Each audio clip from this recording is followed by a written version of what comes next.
Willkommen zu Teil 2 über die Wollgeschäfte in Berlin. Mein Name ist Calypso, ich freue mich sehr, dass du dabei bist und ich begrüße dich aus Berlin Mitte. Ich sitze direkt auf der Museumsinsel, auf der anderen Seite ist der Monbijou Park und vielleicht kannst du hinter mir, neben mir den Fernsehturm herausragen sehen. Ich freue mich sehr auf die Interviews in diesem Video und noch weitere Wollgeschäfte in Berlin kennenlernen zu dürfen. Teil 1 hat sehr, sehr viele Views bekommen. Darüber freue ich mich sehr und ich hoffe, dass Teil 2 euch genauso gut gefallen wird. Wir haben mittlerweile Ende April, deswegen der Temperaturunterschied zwischen den verschiedenen Abschnitten des Videos. Die anderen Interviews habe ich nämlich bereits Anfang Februar realisiert. Deswegen scheint heute die Sonne und darüber freue ich mich sehr. Viel Spaß bei diesem Video. Hinter mir ist der Eingang zu den Kunsthöfen und wir sind wirklich in Berlin Mitte, nur damit ihr euch orientieren könnt. Hier auf der rechten Seite ist die alte Synagoge und hinter mir auf der anderen Seite der Berliner Fernsehturm. Ich hoffe, ihr könnt den sehen und wir laufen jetzt gleich in die Kunsthöfe hinein. Meine Lieben, ich bin im Kunsthof in Berlin Mitte vor dem Wollgeschäft Yarn Over Berlin. Ich freue mich sehr, Marion und Steffi jetzt kennenzulernen und ihr schönes Ladenkonzept rund um Wolle heute kennenzulernen und näher zu entdecken. Hier gibt es auch zwei große Tische, wo im Sommer gesessen und gestrickt wird. Wir haben mittlerweile Ende April und das Wetter bietet sich bereits an, um draußen zu stricken und ich freue mich jetzt in den Laden zu gehen. Gehirn rattert. Willkommen zu Yarn Over Berlin. Wir sind in Berlin Mitte im wunderschönen Wollgeschäft von Marion und Steffi. Ich freue mich sehr, da sein zu dürfen und euch zu interviewen. Ihr seid das letzte Geschäft, das ich noch interviewe für meine Videos hier auf YouTube. Darüber freue ich mich sehr. Möchtet ihr euch gerne kurz vorstellen? Ja, hallo Calypso, danke, dass du hier bist und dass du uns mit reinnimmst in dein Video. Ich bin Marion, ich bin eine der wenigen waschechten Berlinerinnen, die in dieser Stadt noch sind. Das sind ja alles Zugezogene. Und ich habe in Vorbereitung überlegt, wie lange ich schon stricke. Das sind 50 Jahre. Ich bin Ende 50 und ich habe sehr jung angefangen. Habe erst das Häkeln gelernt von meiner Oma und dann das Stricken von meiner Mutter. Und ich habe nie aufgehört zu stricken und ich wusste immer, irgendwann habe ich ein Wollgeschäft. Sehr schön. Ja, möchtest du gerne dich anschließen? Ja, ich bin Steffi, ich bin die andere Hälfte von diesem schönen Wollladen. Ich bin keine waschechte Berlinerin, aber eine waschechte Münchnerin und stricke auch seit, lass mal überlegen, wahrscheinlich genauso lange wie du. Ich habe es in der Schule, in der Grundschule gelernt und seitdem auch nie aufgehört, also mehr oder weniger. Mir war das nicht so klar mit dem Wollgeschäft, aber als ich dann hier nach Berlin gezogen bin von München dann und Marion kennengelernt habe, da kam der Gedanke eigentlich ziemlich schnell. Und wie habt ihr euch kennengelernt? Wie ist es auch zu zweit ein Wollgeschäft zu führen? Denn die meisten sind einköpfig geführt, ja. Aber ihr seid zweiköpfig. Wie ist das so in der Praxis? Wie ist eure Erfahrung? Also schuld an dem Ganzen sind Jess und Cassidy, das amerikanische Paar, das einst, ich glaube in 2006, 2007 Ravelry gründeten. Mhm. Das Online-Portal. Wir haben uns dort online kennengelernt und irgendwie kurz später in Berlin bei einem Stricktreff getroffen. Und haben uns dann bei mehreren privaten Stricktreffs gesehen, waren durch Ravelry angefixt irgendwie auf die internationale Strickwelt. Es war irgendwie ganz was anderes, es gab andere Arten abzunehmen, zuzunehmen, von oben nach unten zu stricken. Andere Garne vor allem auch. Also diese handgefärbten Garne, die gab es da schon viel früher. Ja. Ah, okay, okay. Ja, also sehr interessant, dann übers Internet eigentlich kennengelernt und dann ist die Freundschaft dann in die wahre Welt dann übergegangen. Ja. Ja, wir haben uns dann bei einem der Berliner Stricktreffs also wirklich getroffen und dann haben wir uns immer von unseren Urlauben aus Übersee Garn mitgebracht, abwechselnd. So sind wir auf den Geschmack irgendwie gekommen und dann haben wir gesagt, das müssen wir doch mal irgendwie allen hier zur Verfügung stellen, dass man auch andere schöne Wolle bekommen kann. Und dann haben wir gesagt, machen wir doch einen Online-Shop zusammen. Ah, das ist schön, also erst online. Und dann hatten wir einen Online-Shop, den wir irgendwie, wir hatten ja beide noch unsere Jobs und haben also hauptamtlich, sag ich mal, oder hauptberuflich in anderen Jobs 40 Stunden die Woche gearbeitet und nebenbei aus dem Keller quasi die Wolle verkauft und verschickt. Ja. Okay, also wirklich sehr leidenschaftlich. Genau. Und irgendwann wurde das im Keller, der Keller wurde zu klein und der war nicht klein, aber der wurde zu klein. Und dann haben wir diesen wunderschönen Laden hier gefunden irgendwie. Ja, Steffi, du hast schon handgefärbte Garne erwähnt. Möchtest du uns erzählen, vor welcher wunderschönen Wand wir stehen? Ja, vor unseren eigenen handgefärbten Garnen. Wir hatten das große Glück, dass ein bestehendes Label einen neuen Besitzer gesucht hat damals. Julia und Jana hatten dieses Label gegründet 2015 und konnten es dann aus verschiedenen Gründen nicht weiterführen und haben es uns angeboten. Und dann haben wir gesagt, okay, so eigenes Garn zu haben hier wäre natürlich auch nicht schlecht. Und dann haben wir das übernommen. Und dann musste ich aber färben lernen, was nicht so einfach war. Ich konnte nicht färben. Das ist wirklich schwer. Und da war so ein kurzer Moment, dass ich kann das nicht, das wird nicht so, wie ich das möchte. Aber Jana hat mir das dann beigebracht innerhalb von einer Woche. Okay. Und seitdem färbe ich und Marion macht unseren Laden hier. Und unsere Hauptjobs gibt es nicht mehr. Wir sind beide wir machen nur noch in Wolle. Und ich muss echt sagen, wann haben wir den Online-Shop gegründet? 2011? 2012, Januar 2012. Und seitdem führen wir die beiden Firmen gemeinsam. Ja. Okay, das sind zu wirklich gleichen zwei Teilen. unterschiedliche Zwei Firmen. Unternehmen sogar. Ja. Wir könnten es in eins, aber das ist immer noch getrennt. Ne? Ja. Okay. Und wir haben seitdem nie Stress miteinander gehabt wegen den Firmen. Nur wegen der Farben. Ja. Aber auch kein Stress. Okay. Das ist ganz klar, ich bin ganz klar Warmduscher. Ich liebe warme Farben, sie liebt kalte Farben. Und wenn wir Farben aussuchen, haben wir da habe ich immer die ganze Palette. Das Aber ist wunderbar. das ist perfekt. Ja, wenn ich mal wage, irgendwie so eine Paketschnurfarbe zu nehmen, dann sagt sie immer, du willst das in meinem Revier. Aber okay. Es kommt dann natürlich was Türkises dazu. Okay, also bist du die meiste Zeit im Färbestudio und du bist die meiste Zeit im Geschäft. Genau. Ihr habt euch die Arbeit aufgeteilt. Ja, genau. Habt ihr auch wirklich diese Präferenzen, du für das Färben und du für das Vollgeschäft? Oder? Ich habe diese Expertise gar nicht. Sie ist wirklich okay. reingesprungen und hat gelernt und guckt dir an, was draus geworden ist. Das ist wirklich irre. Ja, also Naja, und ich könnte hier auch nicht das, was Marion im Hirn hat, die Pattern kommen neu raus, da brauchst du das und das. Dieses wandelnde Lexikon, das bin ich auch nicht. Also okay. Ich glaube, am Anfang hatten wir uns wahrscheinlich vorgestellt, wir machen beides mehr, aber das geht zeitlich einfach nicht und deswegen hat sich das so entwickelt. Ne? Und also ich könnte das auch gar nicht. Also ja, also habt ihr eine klare Aufgabenverteilung und jeder hat sein Expertisefeld, aber man tauscht sich ja trotzdem aus und Klar. Ja, das ist doch super, das klingt nach einem sehr harmonischen Team bei euch beiden. Wir sind nun in die Lieblingsecke, Strickecke gewandert von Marion und Steffi wahrscheinlich und gerne freue ich mich, wenn ihr noch ein bisschen erzählt zur Geschichte von Yarn Over Berlin.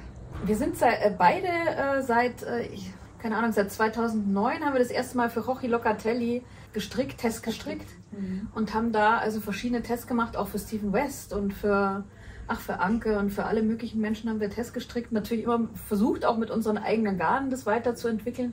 Und dann kam wirklich so die Idee auf, Mensch, es gibt so viele Strickfestivals. Wir hatten auch das große Glück, dass wir zweimal in Rhinebeck waren, in den USA. Und sowas müssen wir unbedingt hier auch mal machen. Und da waren Strickfestivals in Deutschland noch nicht so verbreitet. Es gab Backnang, es gab Hamburg, genau. Hamburg hat kurz vor uns angefangen, sodass wir dann 2015 das erste Mal in einem alten, ausgedienten HU-Supermarkt an der Janowitzbrücke Berlin-Nitz machen konnten. Und tatsächlich aus Argentinien Rochi eingeflogen ist, Vera aus Finnland, Steven kam vorbei als Gast und dann haben wir also ein paar Workshops, ein paar Aussteller gehabt und haben auch Jan Over hatte auch einen Stand da damals. Steven hat gearbeitet bei uns. Genau. Und dann haben wir das 2017 nochmal wiederholt. Zwar nicht in dem alten HU-Supermarkt, sondern im Forms Campus hier in der Nähe am Nordbahnhof, also quasi in einer Schule. Da hatten damals witzigerweise Jana und Julia auch einen Stand. Frieda Fuchs hatte da einen eigenen Stand. Wir hatten auch einen Stand hier mit Jan Over. Ja, und das war nochmal ein bisschen größer, ein bisschen mehr. 2017, genau, dann wollten wir das eigentlich wieder machen. Dann kam aber leider Corona dazwischen. Aber jetzt endlich haben wir eine schöne Location gefunden. Und jetzt endlich dieses Jahr im Oktober wird es wieder ein Berlin-Nitz geben. All die Jahre, es sind 8 Jahre jetzt dazwischen, sind wir permanent gefragt worden, macht ihr wieder, macht ihr wieder, macht ihr wieder. Und jetzt endlich können wir sagen, ja, wir machen es wieder. Im Titanic Hotel in der Chausseestraße, die haben ein schönes Convention Center. Da wird es Berlin-Nitz geben mit mindestens, ich sag mal 40 bis 50 Aussteller. Die Ausstellerliste wird ziemlich bald veröffentlicht. Designer werden da sein, Rochi wird wieder da sein, Vera wird da sein, Isabel Krämer wird da sein. Rilili. Sari, Susu, Ja. Natasja Hornby, Moonstruck Mermaid, da freue ich mich sehr drauf. Melanie Berg. Toll, wirklich sehr, sehr berühmte Namen in der Strickwelt. Ja. Ja, Da freuen wir super. uns auch ganz arg drauf. Also das ist aber eine Sache, die wir nebenbei, neben diesen beiden Firmen noch stemmen müssen, wollen. Aber es ist eine Deswegen Menge ist die Website auch noch nicht fertig, aber sie kommt ganz bald. Ja. Und sie wird heißen www.birdandknits.com. Marion und Steffi haben ja schon so schnell erzählt vom Berlin Knits Festival und was für tolle Kollaborationen ihr bereits international gemacht habt. Das finde ich wirklich beeindruckend. Habt ihr da noch ein paar Sachen, die ihr aus dem Nähkästchen plaudern möchtet oder noch ein bisschen mehr erzählen wollt? Ich glaube, das ist ein wirklich spannendes Thema. Ja, ich glaube, Marion hat die ganzen internationalen Kunden hier, die auf ihren Geschäftsreisen oder was auch immer gerne hier noch reinschlüpfen. Vielleicht erst nochmal zu den Marken. Durch Berlin Knits und auch durch unsere ganzen Besuche bei anderen Festivals lernt man immer wieder spannende Leute kennen. Dann haben wir auch La Bien-Aimée, Amy zum Beispiel kennengelernt oder das Pärchen Jürgen und Steffi hinter Uchitita. Und so kommen eigentlich die Garne hierher. Also wir haben internationale Marken hier, dadurch auch internationale Kunden, was allerdings sicherlich auch bedingt ist durch unsere Lage hier. Wir haben gedacht, wenn wir einen Laden aufmachen, dann in Mitte, also mindestens Mitte des S-Bahn-Rings oder Downtown im Laden. Und es kommen Leute aus aller Welt hierher, es ist immer wieder schön.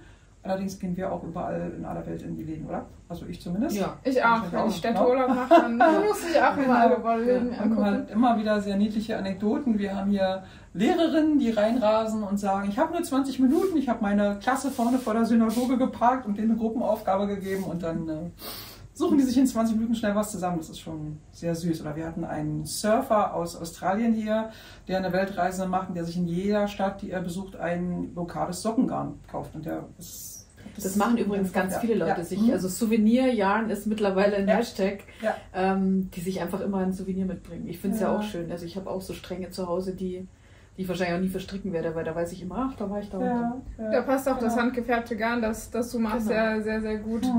Oft kauft man ja von handgefärbtem Garn oft ja nur einen Knäuel und macht dann so Einknäuelprojekte Ja, oder ja. Strangprojekte damit, Ja. dann passt das ja. Ja, ich stricke auf jeden Fall immer Erinnerungen in meine Kleidungsstücke mit Genau. ein. Wie ist das bei euch? Ja, genau so. Ja. Man weiß, was man wo, wann, wie gekauft und wann und wie und wo gestrickt hat. Wenn wir denn mal was für uns stricken. Die meisten Sachen, die wir stricken, stricken wir natürlich hier für den Laden Genau. oder weil wir Garne ausprobieren wollen oder weil wir sie dann hier hängen haben. Wir haben ja ganz viele Samples hier hängen aus unseren Garnen, weil das wollen die Kunden natürlich immer wissen, wie sieht das verstrickt aus, wie strickt sich das, wie fässt sich das an und deswegen bleibt kaum mehr Zeit für irgendwie mal was anderes zu stricken. Ja, das stimmt. In der Beratungsarbeit ist es sehr wichtig, dass man sagen kann, ah, das Garn verhält sich so und das sieht so aus und dass man dann da gut erklären und gut beraten kann. Ja, ist auch eine unserer Philosophie, dass wir hier nichts haben, was wir nicht selber schon ausprobiert haben. Oder die meisten Leute kennen wir auch, die dahinter stehen, also die hinter den... Wir kennen sie eigentlich alle, außer leider die liebe Solène von Dererum Natura nicht.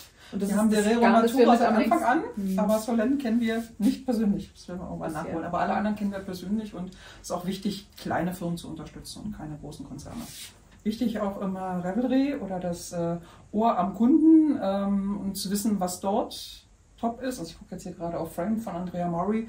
Der Kunde kommt und fragt nach diesen Sachen, die dort in den Top 10 sind und dann weiß man schon so ein bisschen, welches Garn dafür beschaffen ist. Und ich gucke jetzt auch gerade in unsere Isaga-Ecke, wenn ich jetzt denke an Anne Wenzel oder Petit Knit, die haben Isaga wieder so richtig gepusht und Ja, also vorhin kam eine Kundin rein, die Ja. sagt, sie möchte das und das von Isaga und dann sagt Marion sofort, ach, für den Leander. Und sie sagt, ja, genau, für den Leander.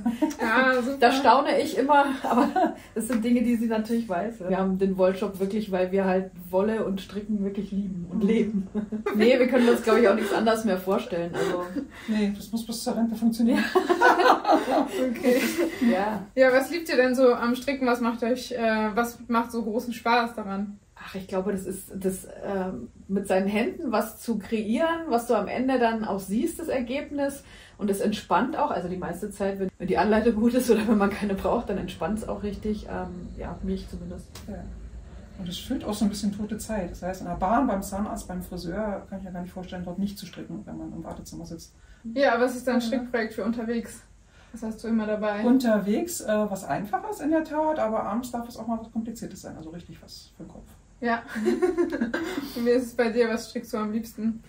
Ach, kann ich gar nicht sagen. Ich stricke wahnsinnig gerne auch Socken zwischendurch. Das wäre mein To-Go-Projekt. Ganz einfache Plain Vanilla Socks.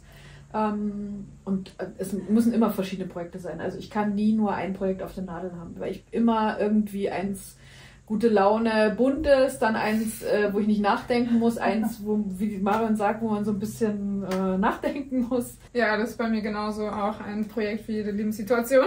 Ja, und ich limitiere mich da auch nicht. Also ich fange dann auch nicht an, dass ich darf jetzt nichts, wenn ich das nicht, das ist mir egal, ich schlag. Einfach anschlagen. Ja, klar. Und meistens habe ich dann auch nicht das richtige Garn, obwohl ich ein Wollgeschäft habe. Und dann färbe ich mir halt Schnur. Ja, aber das ist natürlich extra klasse, wenn man das kann. Ja. Habt ihr dann zu Hause auch einen Vorrat oder ist euer Vorrat der Laden? Da reden wir nicht drüber. Ja, natürlich. Ja, natürlich. Also da sind dann natürlich auch ganz viele Sachen, die wir uns in den Jahren mitbringen. Ich freue mich sehr, dass ich hier sein durfte bei Steffi und Marion in Jauneber Berlin, in Berlin Mitte. Es hat ganz großen Spaß gemacht, über euch zu erfahren, über euch mehr zu lernen, euch besser kennenzulernen. Und ja, bleibt dran. Bis gleich von meiner Seite. Wir bedanken uns bei dir. Wir bedanken uns auch, genau. Und dann bis bald hier im Laden oder spätestens im Oktober. 4. und 5. Oktober. Berlin-Nitz. Berlin-Nitz nicht vergessen, auf jeden Fall in den Kalender eintragen. Tschüss. Tschüss. Danke. Ich bin bei Knit in Berlin Mitte und ich freue mich sehr, Lisa und Linda gleich kennenzulernen. Ja, willkommen bei Knit in Berlin Mitte. Ich freue mich sehr, da zu sein bei Linda und Lisa in ihrem schönen Strickladen. Und ich würde euch gerne bitten, euch mal vorzustellen. Möchtest du anfangen? Ja, also ich bin die Linda. Ich bin 39 Jahre alt, komme aus Wien. Und ja, es ist ein Zufall, dass ich einen Strickladen in Berlin habe. Das habe ich nicht geplant. Ich bin eigentlich Künstlerin, ich mache Klangkunst oder Soundart und habe den Laden jetzt mit der Lisa seit 5 Jahren. Genau, 5 Jahre. Ja. Also vor Corona haben wir den Laden übernommen und den Laden gibt es aber schon seit 13 Jahren. Also ich bin die Lisa, ich bin 38 Jahre alt, komme auch aus Wien, weil wir kennen uns schon seit dem Kindergarten. Und ich hatte eigentlich auch nicht gedacht, dass ich hier einen Strickladen haben werde in Berlin. Aber wie es der Zufall so will, haben wir den dann übernommen. Wir hätten noch nie gedacht, dass wir zusammenarbeiten, weil, wie gesagt, sie ist Künstlerin, ich komme eigentlich aus der Werbung. 2 Dinge, die sich eigentlich nicht so gut ergänzen, aber jetzt im Strickladen schon. Stricken verbindet. Ja. Ah, das auf jeden Fall. Möchtest du vielleicht noch ein bisschen mehr zur Geschichte von eurem schönen Strickladen erzählen? Ja, also der Laden, der ist in Berlin Mitte, in der Linienstraße und der wurde eben vor 13 Jahren von Nina gegründet. Die ist auch zufälligerweise eine halbe Österreicherin. Und sie war Grafikerin und hatte einfach die Leidenschaft zu stricken, seit sie ein Kind war. Und hatte dann eigentlich so einen Pop-up-Shop gemacht und das war so erfolgreich, dass sie sich gedacht hat, okay, ich bin jetzt keine Grafikerin mehr, ich mache jetzt den Laden.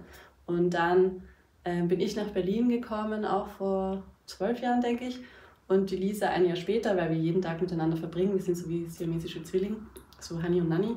Und genau, und da sind wir hier mal vorbeigegangen, die Lisa hat den Laden gesehen und war gleich so verliebt in den Laden, hat jeden Strickkurs gemacht, den es hier gab. Und ich war eher so, okay, stricken, ich weiß nicht, ist nicht so meins. Dann hatte ich einen Nebenjob noch um die Ecke, weil ich habe noch studiert. Und dann wurde ich da gekündigt, beziehungsweise ich habe gekündigt. Und dann habe ich ja einen Nebenjob gesucht und die Lisa ist eben in den Laden schon eingestiegen dann mit der Nina. Und dann haben die gesagt, ich kann hier auch noch arbeiten, aber ich muss halt auch gut stricken können. Die Lisa hat mir Stricken beigebracht und hat mir dann auch voll Spaß gemacht. Und dann ist die Nina ausgestiegen, weil sie ein Kind bekommen hat und weggezogen ist. Und dann hat sie gesagt, entweder der Laden ist nicht mehr da oder wir übernehmen ihn. Und dann haben wir kurz so, weiß ich nicht, übernehmen wir den Laden. Aber dann war eigentlich schon klar, dass wir es machen und dann haben wir es übernommen. Also habt ihr beide tatsächlich hier stricken gelernt? Ja. Also beziehungsweise wir haben in der Schule in Österreich kurz stricken gelernt, aber nicht so halt wirklich. Nicht gelernt hat. Nur getestet, würde ich sagen. Und dann haben wir hier stricken gelernt, genau. Ah, das und wir war machen schön. jetzt auch noch Strickkurse. Also das ist eins unserer, würde ich sagen, Hauptdinge, dass wir Strickkurse machen für Anfänger, Häkelkurse für Anfänger, Pulloverstrickkurse, genau. Und dann haben wir auch noch so einen Stricktreff, das ist einmal im Monat und da ist dann kein Kurs, aber da treffen sich dann halt 40 verschiedene Leute, sind auch immer, also ein paar sind immer die gleichen, aber es kommen auch immer andere und dann tauschen sich alle so gegenseitig aus und helfen sich und ja. Schauen, was die anderen stricken. Also Knit wirklich sehr, sehr aktiv in der Strick-Community, macht viele Veranstaltungen, viele Events, wo man zusammen stricken kann und sich austauschen kann und auch zusammen lernen kann. Das ist sehr, sehr schön, davon brauchen wir auf jeden Fall mehr. Ja, was macht dich am Stricken glücklich? Ich glaube einfach, dass es mich beruhigt, dass man runterkommt, dass man dann was Schönes hat, was man anziehen kann und dass man sich eigentlich Kleidungsstücke machen kann, die man jetzt so sieht. und dann kann man sie sich einfach nachstricken. Ich glaube, das finde ich schön. Strickst du lieber für dich oder strickst du auch manchmal für andere? Nur für mich. Nur für dich. Das finde ich eine sehr gute Einstellung. Ich stricke auch nur für mich. Oder fast ganz selten stricke ich mir auch mal Geschenke, aber meistens stricke ich nur für mich. Und wie sieht es bei dir aus? Also ich mag am Stricken, also auch, dass es mich beruhigt, weil ich bin ein sehr nervöser Typ eigentlich und das beruhigt mich halt sehr. Und der kreative Prozess, ich mag das sehr, also ich stricke auch überhaupt nicht gern nach Anleitungen, aber ich produziere gern selber Anleitungen, also überlege mir was und stricke einfach drauf los. Also ich bin eher so ein Freestyle-Strickerin. Was du gerne magst am Stricken. Ah ja. Ja, also der kreative Prozess und die Entspannung. Aber was ich auch noch gut finde, Farben zusammenstellen.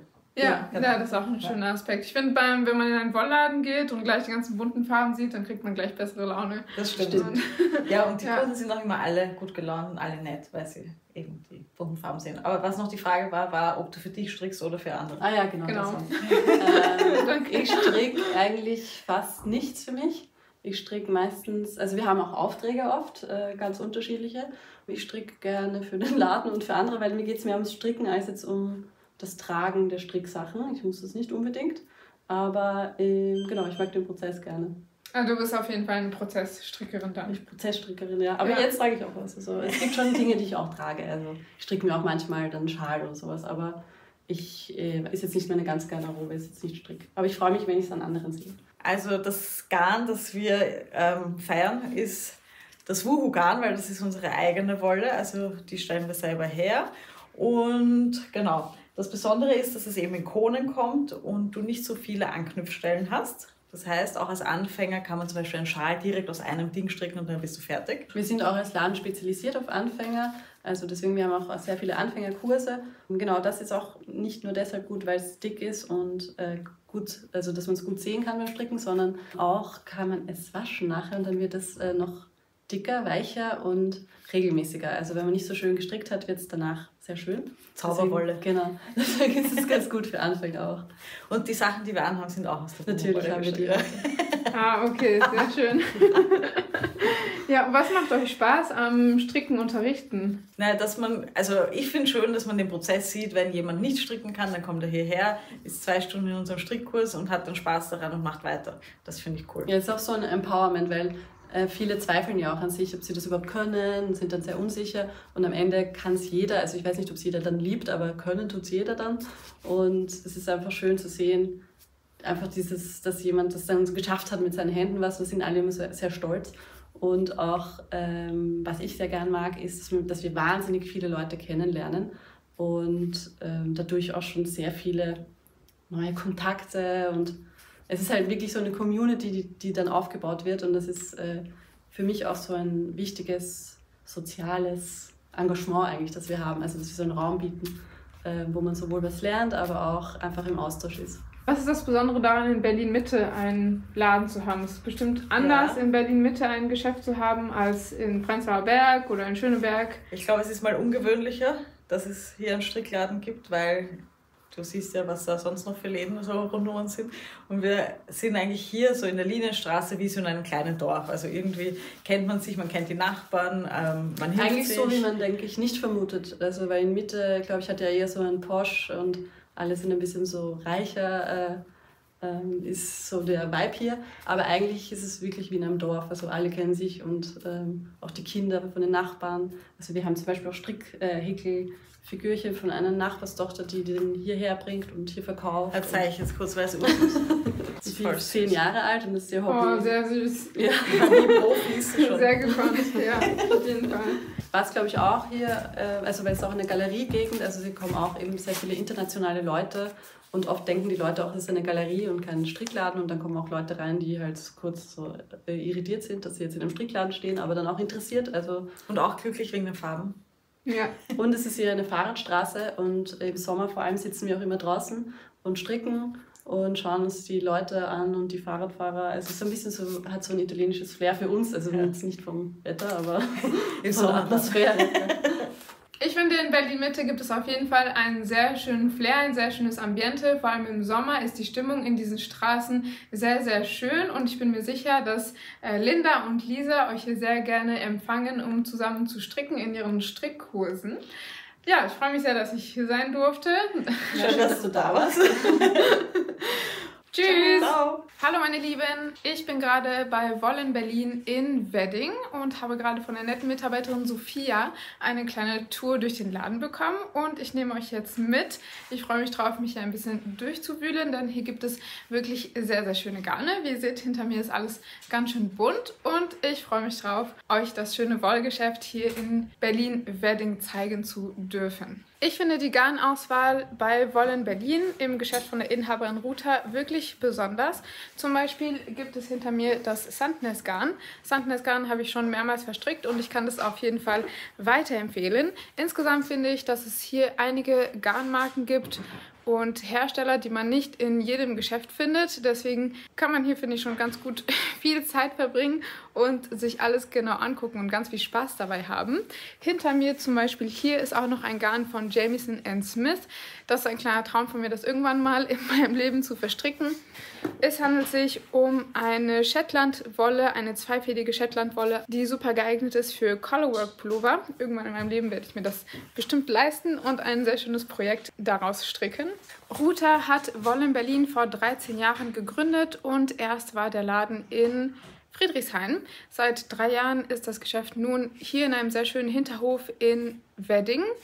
Es ist wirklich nur 2 Minuten zu Fuß von der S-Bahn-Station Wedding und man findet es ganz schnell. Man muss einfach nur das Tor aufschieben und findet dann das Geschäft im zweiten Hof. Es hat auch sehr, sehr große Fenster, das heißt, von außen erkennt man das sofort. Ich stehe jetzt vor der Wand mit der Hausmarke von Wollen Berlin, denn die Inhaberin Ruta kommt aus Litauen und lässt dort auch ein besonderes Garn herstellen.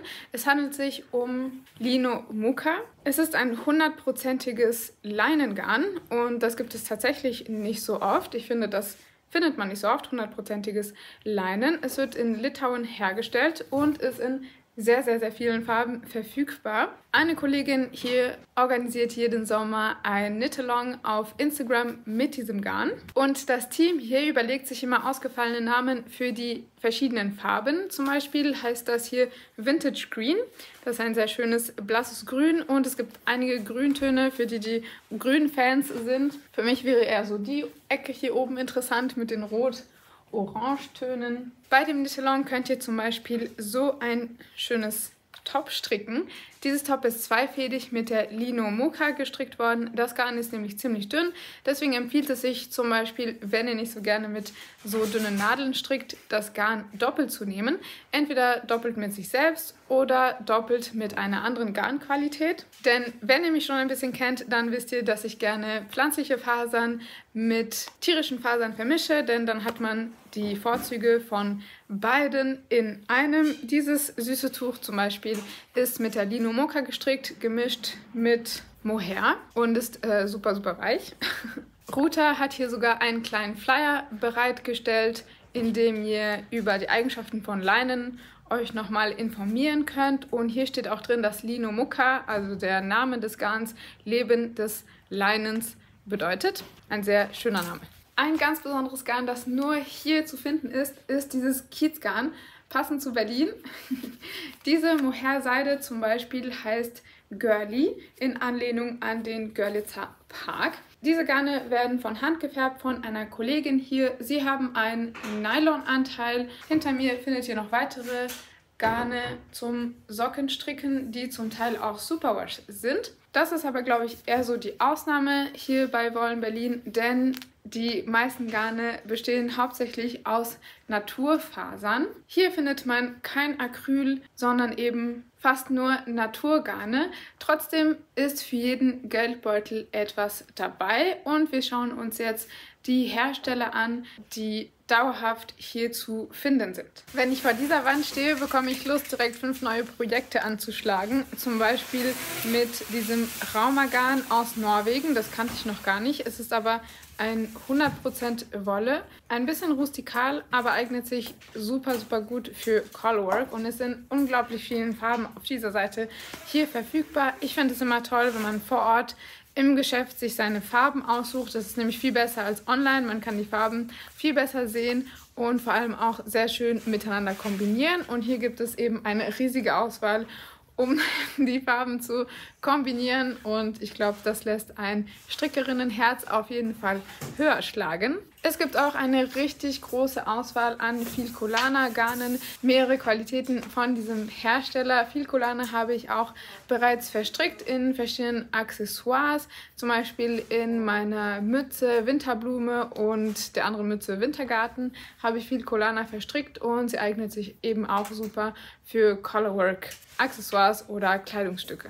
Diejenigen unter euch, die Fans sind von diesem sehr luftigen, einfädigen Garn, nämlich der Mantelopis, finden auf jeden Fall hier ihr Glück. Ich habe das noch nicht verstrickt, aber ich finde es auf jeden Fall sehr interessant. Und die Ergebnisse, die ich aus diesem Garn gesehen habe, haben mir auf jeden Fall immer gefallen. Bei Wolle Berlin gibt es zum Beispiel auch Tweed-Garne von der Firma Mayo, die ich gar nicht kannte. Es gibt eben Tweed-Garne, aber auch Merino-Garne in verschiedenen Farben. Und wenn wir hier weitergehen, finden wir noch das Mohair-Garn von Mayo, das wirklich super flauschig ist.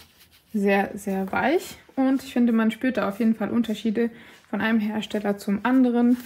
Und das hier ist wirklich besonders weich. Hier daneben gibt es dieses Alpaka-Beilaufgarn von Holst Garn. Holst Garn ist ein Hersteller, den ich auf jeden Fall auch gerne mal ausprobieren möchte. Und hier unten gibt es von Holst Garn eben noch diese Garnmischung von Wolle und Baumwolle. Es gibt auch ein reines Wollgarn, das in dieser Ausführung kommt von Holst Garn, das auf jeden Fall eine günstigere Alternative ist als das Garn von Jamieson Smith und sich eben auch toll für Colorwork eignet und in super, super vielen Farben hier verfügbar ist. Immer zu finden bei Wolle Berlin ist auch Knitting for Olive. Hier seht ihr, ich denke mal, fast alle Farben von ihrer Merino-Qualität und passend zu dem Merino-Garn, um das zum Beispiel zweifädig zu stricken, gibt es hier von Knitting for Olive auch alle Farben in Mohair. Und wie schon gesagt, ist es viel besser, sich das mal in Person anzugucken, denn ich glaube, es ist ziemlich schwierig, auf dem Bildschirm zwischen diesem Grau und diesem Grau zu unterscheiden. Ganz besonders ist mir aufgefallen, dieses Garn von der Marke Gebach oder Gepard. Es ist ein italienisches Garn und besonders toll finde ich diese Qualität hier. Wulia, es ist ein 100%iges Merino-Garn. Eine ganz schöne Stärke, also mitteldickes Garn und vor allem so flauschig und so knallige Farben.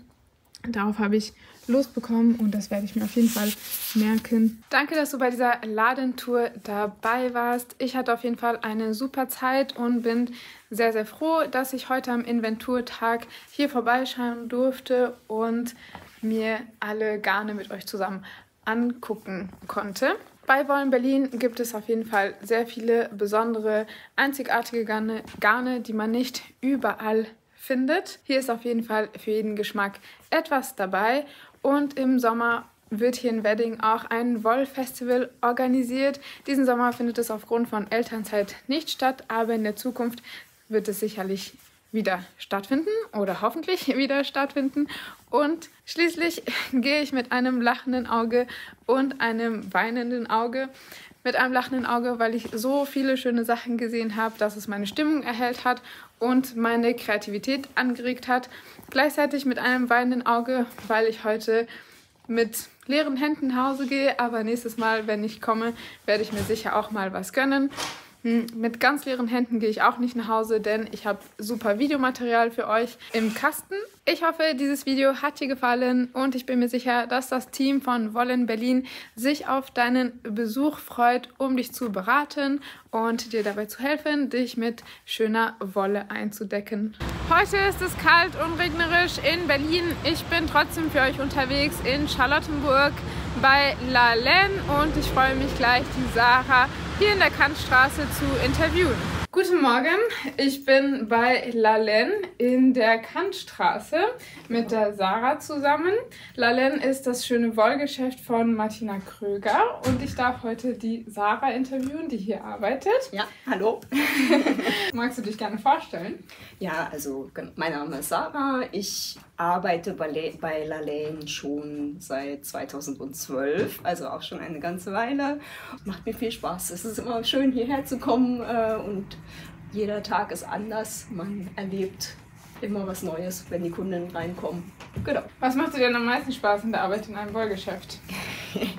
Also tatsächlich die Arbeit einmal mit dem Material. Also ich habe total viel Freude an Farben und Farbkombinationen und so. Und dann auch die Leute. Also man weiß einfach nicht, was passiert und ja, man kann sich immer wieder auf neue Projekte einstellen und versuchen, Wege zu finden, wie man was realisieren kann. Das ist einfach schön. Es ist abwechslungsreich. Ja, genau, abwechslungsreich, auf jeden Fall. Möchtest du uns ein bisschen zur Geschichte von Lalen erzählen? Ja, gerne. Also der Laden existiert schon seit 1981, immer an demselben Ort hier. Und der wurde begründet von zwei Frauen, die eigentlich nur als Hobby gestrickt haben. Die hatten beide studiert und dann haben sie nach der Ausbildung oder nach der Uni was anderes gesucht und haben sich beide gesagt, das ist unser Hobby, wir eröffnen diesen Laden. Ja, und es war ein voller Erfolg, wie man sieht. Die eine von den beiden Inhaberinnen, die Marion, ist auch bis jetzt 2023 die Inhaberin geblieben und hat dann an die damalige Kollegin, die Martina, verkauft, die jetzt unsere neue Chefin ist sozusagen. Schön, also es gibt eine wirklich sehr lange Tradition hier in der Kantstraße. Absolut, absolut. Und wir haben auch viele, also unsere Mitarbeiterinnen hier sind auch relativ lange schon dabei. Das finde ich auch sehr schön, dass es da so eine Kontinuität gibt. Ja, das auf jeden Fall. Sarah, wer hat hier Stricken beigebracht? Also meine Mutter hat versucht, mir Stricken beizubringen, weil ich sie darum gebeten habe, weil ich das gerne lernen wollte. Aber wir waren nicht erfolgreich und sie dachte, es liegt daran, dass ich Linkshänderin bin und sie Rechtshänderin. Aber ich glaube, es lag einfach daran, dass es irgendwie nicht zwischen uns funktioniert hat. Und ich habe mir dann Stricken, als ich so 16 war, selber beigebracht mit einem Handarbeitsbuch. Ah, also noch ganz originell. Ja, genau. Damals gab es kein YouTube. Nee, gab's auch wirklich noch nicht. Genau, und das war so ein Chibo-Handarbeitsbuch. Das werden die älteren Leute sicher noch kennen. Das war das Ding damals in den 90ern. Nicht schlecht, weil die kleinen Fotos und Zeichnungen sind manchmal nicht so leicht zu verstehen, aber ja. Ich hab's geschafft. Oh, gut ab. Und ich stricke auch gar nicht, also ich stricke normal, wie die meisten Deutschen auch, mit dem Faden auf der linken Seite und gar nicht spiegelverkehrt oder so. Also das Linkshändersein hat da nichts dran geändert. Ja, weil das stimmt nämlich. Ich habe in Wollgeschäften auch gearbeitet und manchmal habe ich dann von Kunden diese Sorge dann gehört, aber ich bin Linkshänderin, deswegen ist das schwieriger für mich, dass man da ein bisschen eine gedankliche Hürde hat, ob man das dann so gut lernen kann. Ja, also ich glaube, dass die Menschen sind einfach wirklich unterschiedlich. Ich habe auch schon hier Leute getroffen, die dann spiegelverkehrt stricken, aber das andere genauso. Ja, interessant. Was macht dich glücklich am Stricken? Dass man selber was erschafft. Ja, dass man was in den Händen hat. Dann. Genau, dass man so Stück für Stück eine komplette Sache selber herstellt sozusagen. Und das ist auch so ein bisschen, dass man es so wachsen sieht, finde ich immer schön.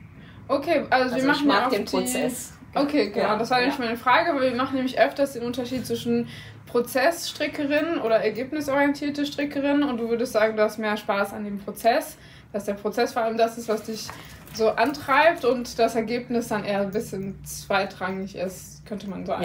Ja, das führt auch wirklich bei mir so dazu, dass ich halt dann manchmal Sachen zu 2/3 stricke und dann irgendwie die Lust verliere, weil ich denke, jo, jetzt wieder was anderes. Also bist du der Typ, der mehrere Projekte in seinem Strickkorb hat? Immer. Ja. Okay. Ja, schön. Und was strickst du aktuell? Aktuell stricke ich ein paar Socken. Die heißen 70s Socks. Das Muster hat die Frau Tina Strick designt. Die ist hier auch gelegentlich Kundin, genau. Die habe ich genau, über Instagram dann entdeckt, dass sie auch selber designt. Und das ist so ein Einstrickmuster mit so 70er Jahre Muster, so ein bisschen, so Schlangenlinienmäßig. Ah, okay, interessant. Ja, klingt originell auf jeden Fall. Okay, also ich erzähle euch noch mal ein bisschen was dazu, wie unser Laden hier sortiert ist. Das ist ein bisschen was Besonderes, denke ich. Wir haben hier vorne im vorderen Bereich solche Kästen, solche Displaykästen. Da haben wir immer eine Sorte mit dem Preis und allen Farben pro Sorte zusammen. Und die gleichen Garne findet ihr dann bei uns in den Regalen rundum nochmal nach Farben sortiert. Also wenn man weiß, ich möchte unbedingt was in rosa stricken, dann kann man direkt auf die rosafarbene Wand zugehen und da suchen. Oder eben, man guckt sich an, was gibt es denn alles an flauschigem Mohair oder Alpaka, dann findet man die Sorte so zusammen sortiert. Nochmal für sich. Lalenne ist tatsächlich ziemlich groß, denn es geht noch weiter nach hinten zur Sockenecke, wo wir uns gerade befinden. Und Sarah wird mir jetzt einfach ein paar schöne Stränge zeigen. Genau, also wir haben hier in den Körben so unsere bunten Sockenwollen und unter anderem auch eine Spezialität von uns. Das ist die handgefärbte Wolle von der Franziska Buhl. Die macht solche bunten Stränge. Eigentlich ist sie Bildhauerin und Malerin, aber sie malt auch auf Wolle und ist dann so inspiriert von der Natur in ihrem Garten zum Beispiel, aber auch von Reisen und genau, die Stränge haben dann auch entsprechend immer solche Namen, zum Beispiel Jamila, die Schöne, das sind dann so Reisen, Farbinspirationen von Reisen, die sie gemacht hat, oder das hier ist die Frühlingsfrische. Genau. Ja, auf jeden Fall sehr ausgefallene Farben und kein Strang gleich dem anderen. Genau, sie macht immer, also sie macht meistens zwei, dass man zumindest zwei gleiche sozusagen aus einer Partie hat. Und ich mag super gerne auch diese Schoppel-Zauberbälle. Die habe ich auch schon mehrmals verstrickt. Ja, ich finde die auch ganz cool. Also ich habe da auch schon, Socken da draus gestrickt und ich habe die aber auch schon mal in einem Tuch mitverarbeitet, weil ich die irgendwie einfach so irre finde. Also so verrückte Farben, genau. Ja, da haben wir auch einen ganzen Korb voll mit den crazy Zauberbällen. Ja, nur weil Sockenwolle draufsteht, heißt das nicht, dass man nur Socken damit stricken kann. Man kann nämlich alles damit stricken. Und ich finde Sockenwolle sogar sehr vielfältig und sehr gut hat sehr viele verschiedene Einsatzbereiche. Ja. Und manchen Leuten ist das ja zu dünn, sage ich mal so. Ja. Also das hören wir öfter mal, aber man kann da zum Beispiel auch schön einen Mohairfaden oder einen Alpaka-Faden mitlaufen lassen. Dann kann man nochmal die Farbe so ein bisschen verändern und man hat halt eine etwas größere Nadelstärke dann vielleicht doch für einen Pulli oder für ein Tuch. Ja, das ist eine sehr schöne Idee. Strickst du persönlich lieber mit dickeren Nadeln oder bist du ja die Kandidatin, mit dünneren Nadeln? Ich stricke lieber mit dünneren Nadeln. Ja, also ich sag mal so bis Nadel 5 und darüber ist es mir schon zu dick meistens. Aber am liebsten stricke ich so mit der 3,5, 4. Okay, ja, ich auch. Ich tendiere auch eher zu dünneren Garnen und dickere Garne sind gar nicht so meins. Interessanterweise. Ja, obwohl man bei dickerer Wolle auf jeden Fall schneller fertig wäre. Aber ich finde irgendwie, ich mag es lieber, ich bin schneller bei dünneren Nadeln. Dicke Nadeln sind so Arbeit, finde ich. Das geht mir auch so. Ich finde, dass die Finger dann irgendwann wehtun und dass die Motorik viel anstrengender ist bei dickeren Nadeln und bei dicker Wolle als bei dünnerem Garn. Bei dünnem Garn ist man wirklich ganz flott. Ja, genau, sind wir uns einig. Ja, vielen Dank, Sarah, für die schöne Tour durch Lalenne in der Kantstraße. Wenn ihr also in Charlottenburg seid, dann freuen sich Sarah, Martina und das gesamte Team von Lalenne, euch hier zu begrüßen, zu beraten und die schöne Wolle zu zeigen. Genau. Vielen Dank, dass ich hier sein durfte. Ja, vielen Dank für deinen Besuch. Hat uns sehr gefreut. Wir sind gespannt auf das Video. Ja, ich bin auch sehr gespannt, wie das wird. Dankeschön. Tschüss. Danke. Tschüss.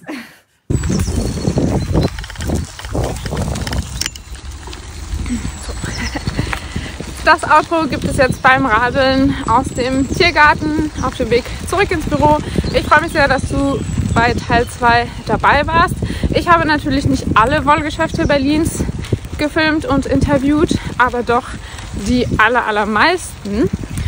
Und mir fällt noch ein, Frau Wolle, die, glaube ich, in Steglitz ein Geschäft hat. Und wenn du noch weitere Geschäfte kennst in Berlin, die ich nicht kenne, schreib es gerne in die Kommentare. Frau Wolle war schon sehr zufrieden mit ihrer Internetpräsenz, als ich ihr angeboten habe, teilzunehmen. Das ist auch vollkommen okay so. Trotzdem möchte ich dieses Geschäft erwähnen. Genau, wenn du noch weitere kennst, schreib es gerne in die Kommentare, damit auch andere erfahren, welche Wollgeschäfte es noch in Berlin gibt. Insgesamt habe ich 8 Interviews geführt mit super interessanten, liebenswerten, wie auch immer man das sagt, Frauen, die in Berlin Wolle verkaufen und auf Wolle spezialisiert sind, unser Lieblingsthema. Es hat mir großen Spaß gemacht und durch Teil 1 sind circa 250 neue Abonnenten dazugekommen. Das freut mich riesig. Wenn du mich noch nicht so gut kennst, dann schau dir gerne alle meine anderen Folgen an, in denen ich über meine Projekte spreche, was ich gerade stricke. Und auch kannst du zum Beispiel mein Video gucken über Mehrsprachigkeit, über mich und Mehrsprachigkeit. Da erzähle ich ein bisschen mehr über mich persönlich. Auch lade ich dich ein, meine Videos über das Reisen zu gucken, weil ich gerne Videos über Mexiko mache, weil ich öfters nach Mexiko reise und da dann auch Videos mache. Und da spielt das Thema Textilkunst in Mexiko auch eine Rolle. Wenn du Teil 1 noch nicht geschaut hast, dann kannst du jetzt rechts oder links neben mir draufklicken und es dir direkt jetzt im Nachgang anschauen. Viel Spaß und bis zum nächsten Video. Ciao!